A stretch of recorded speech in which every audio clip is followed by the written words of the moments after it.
isang dasal para sa aking buong pamilya. Panginoon, maraming salamat sa aking pamilya. Maraming salamat at lagi silang andyan. Sila po ang aking inspirasyon, ang aking lakas. Sila po ang nagiging kakampi ko sa mga pagsubok ng buhay. At laging nakaalalay kapag kailangan ko ng suporta.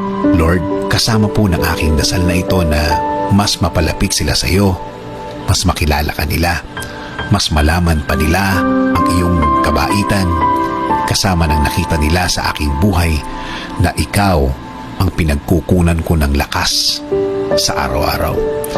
Kasama na rin ang aking dinadasal na tulungan niyo rin ang bawat isa sa kanila sa tuwing kailangan nila ng tulong ninyo, Lord. Tulad na lang ng pagtulong na ginagawa mo para sa akin. Every time na kailangan ko po ng tulong niyo, palagi niyo silang samahan at protektahan sa lahat ng oras.